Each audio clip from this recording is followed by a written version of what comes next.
Ya Pak, jadi apa nih Pak yang mau kita bahas nih Pak? Ya Pak, saya mau ini konsultasi masalah riba ya, khususnya mengenai leasing. Saya kebetulan punya amanah leasing Iya, kendaraan dan kondisi saya tuh ekonominya lagi nggak bagus, lagi kena musibah. Jadi nggak sanggup bayar lagi. Itu mungkin teguran buat saya bahwa itu riba itu nggak benar. Karena saya juga orang los. Nah, caranya menyelesaikan masalah leasing saya gitu Pak. iya, iya.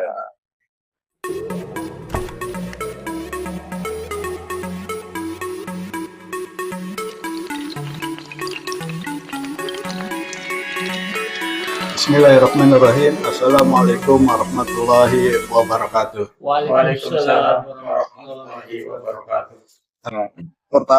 Langkah pertama yang Bapak mungkin sudah pahami mulai dari obat. Iya, Obat itu artinya supaya tidak terjebak gali lubang tutup lubang. iya, Pokoknya tidak mengulangi lagi dan tidak ada pinjaman-pinjaman lagi. Karena kalau gali lubang tutup lubang, membayar utang dari pinjaman riba, nah itu nggak selesai-selesai, malah semakin besar semakin besar.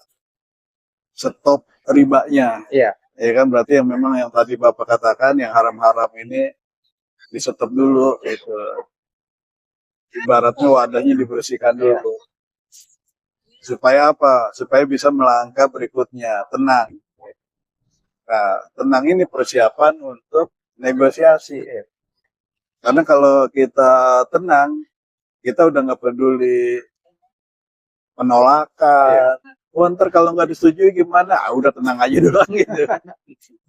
Kalau nggak berhasil gimana? Ya udah tenang aja dulu gitu kan. Iya. Tapi kalau nggak tenang, ya dia nggak akan maju-maju nego dan tidak akan bisa mempersiapkan. Kalau nggak tenang, jadi yang timbul adalah takut. iya, Takut debt collector, takut ini, takut itu. Akhirnya, ya itu kan kita lihat berita utang sekian, Iya. bunuh diri karena takut gitu. Tenang aja gitu. Itu kalau utang nggak kebayar gimana? Ya tenang aja gitu. Kalau nggak kebayar ya kita meninggal dan utang kita ya tinggal nanti ya bagaimana kebijakan Allah. iya, Gitu kan? iya, Namanya rezeki Allah yang ngatur. Iya. Bayar kan pakai duit. betul. Duit itu bagian dari rezeki. Iya. Nah, kita bukan apa namanya orang yang bisa mengatur rezeki, Iya, ya kan? Jadi tenang aja, gitu. Masalah nanti gimana, ya nggak usah pikirin nanti, pikirin yang sekarang. Iya. Sekarang kita bisa tenang apa enggak. Nah, kalau udah tenang, baru tuh persiapan nego. Iya. Persiapan nego kalau yang kemarin di video itu mulai dari perjanjiannya dilihat, gitu, akad-akadnya dilihat, supaya bisa negosiasi. Nah, namanya perjanjian kan sudah ditandatangani, Iya. sudah disepakati. Iya. Berarti kan kita harus patuhi.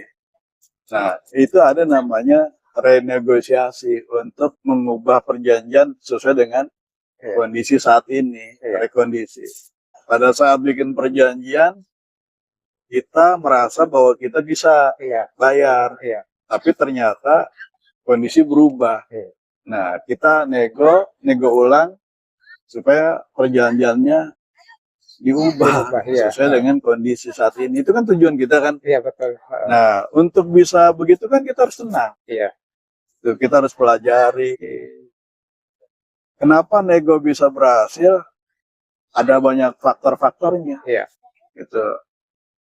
Sekarang gini dulu, namanya bisnis leasing kan mereka cari untung. Iya, betul. Nah, kalau Bapak nego, tujuan nego itu apa? Bebas bunga, bebas. Nah, supaya bunganya dihapusin, Iya. dendanya dihapuskan, kan berarti ngurangin keuntungan mereka. Iya, betul. Ya kan, berarti untung mereka hilang. Iya. Nah, kira-kira kalau orang bisnis untungnya hilang, mereka setuju nggak? Ya pasti keberatan. Nah, pasti keberatan. Jadi kira-kira kalau kita nego, mereka menolak, wajar nggak? Iya, wajar. Wajar. Jadi kita harus paham juga, wajar lah mereka nolak. Jadi tidak terlalu berat. ya ditolak, wah nggak bisa kayaknya. Ya itu dari sisi kita harus memahami Iya. wajar ditolak. Terus dari sisi kita wajar nggak kalau kita tawar lagi? Ya, kita berusaha lagi. Iya, itu dulu gitu kan. Iya, Kayak kita jual beli. Ini ada barang nih. iya, Dia belinya 500. Dia jual 1000. Kita tawar iya. 400 deh. Wah nggak bisa. Wajar nggak dia bilang nggak bisa? Ya wajar dia nyari Wah, untung. dia nyari untung. Terus kita nawar lagi. Wajar nggak kita nawar? Iya wajar. Wajar juga. Jadi perasaan tadi, waduh nggak bisa nego. Nah itu dihilangkan, Iya. gitu kan? Baru sekali. Iya, baru sekali. Baru sekali nego. Makanya langkah berikutnya adalah ditulisnya renegosiasi. Nego berulang-ulang sampai berhasil sesuai dengan harapan. Nah, nego itu sebenarnya adalah untuk ngulur waktu, ya kan? Iya. Ngulur waktu supaya kita bisa menyiapkan Dananya. pembayaran. Iya. Di proses nego itu kan ada waktu yang terbuang. Iya. Nah, kita siapkan uangnya. Di proses nego kan itu kita punya alasan ketika debt collector datang bahwa kita sedang negosiasi. Iya. Berarti kan ada senjata yang kita bisa sampaikan. Coba kalau Bapak nggak nego, mereka nggak tahu nih Betul, mau iya. dibayar cara gimana, mereka kan nggak tahu. Iya. Akhirnya mereka kan juga melakukan penekanan karena nggak tahu niat debitur ini kayak apa. Iya. Cara dia bayarnya, kenapa nggak bisa bayar, bagaimana gitu kan. Akhirnya kan penekanan, tekan sana, tekan sini. Iya.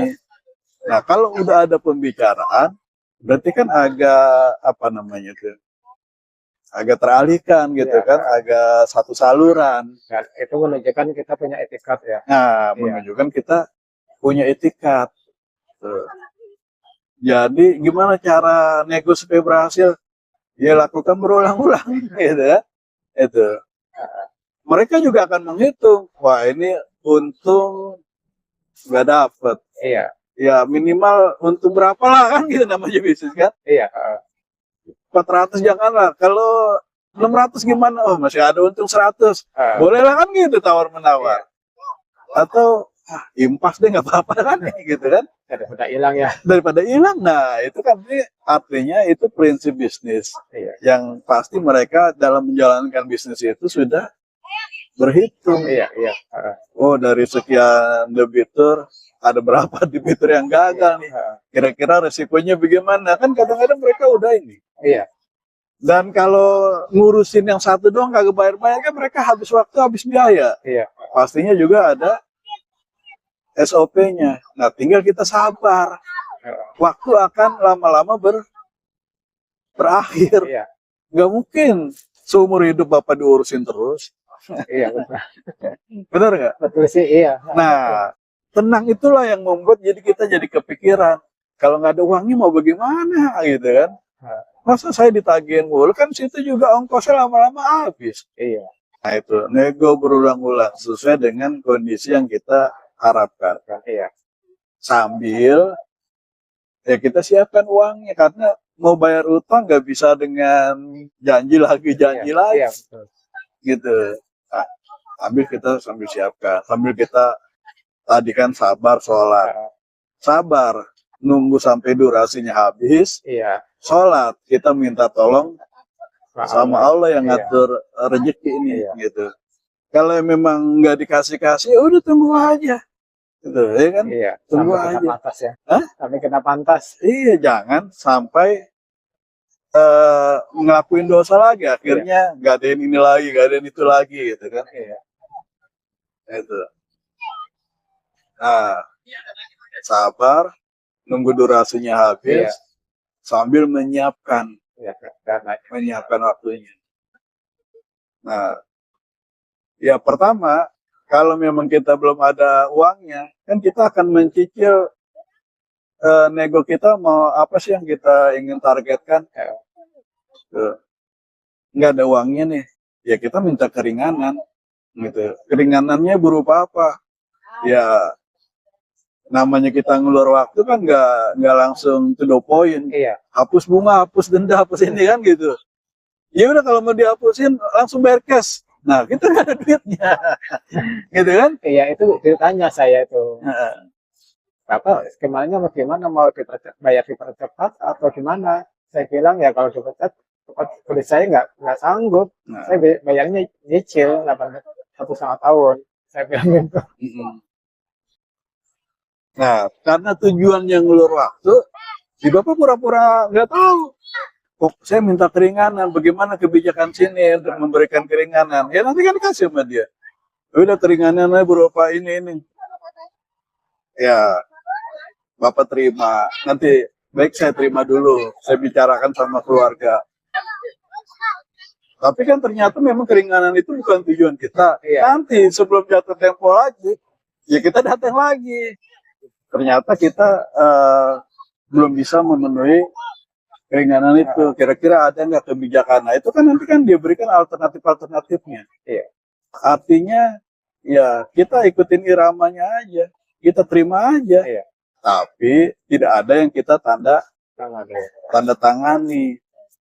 Kalau diminta tanda tangani, ya saya harus bicarakan dulu sama keluarga Iya, saya. Kalau iya. perlu saya minta berita acaranya supaya saya bisa bicarakan kira-kira bisa nggak keringanan ini kita apa namanya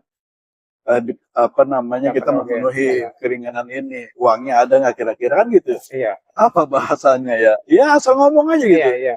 Ya kan asal ngomong aja. Karena apa tujuannya tadi? Mengulur Ya. waktu. Yang penting bapak rajin datang, rajin komunikasi. Gitu. Apakah nanti solusinya jual aset? Ya itu pasti. Iya. Jual aset.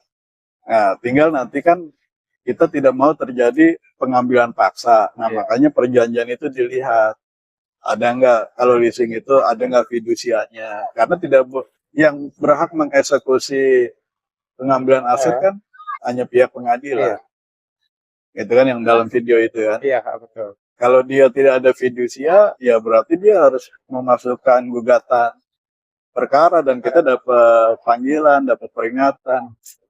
Itu dari situlah adu data. Kenapa? Itu panggilan peringatan dari pengadilan ya? Peringatan ya dari mereka dulu, dari dari pihak mereka leasing, dulu. SP1, SP2 gitu kan. Iya. Nanti setelah ada gugatan ya baru dari pengadilan.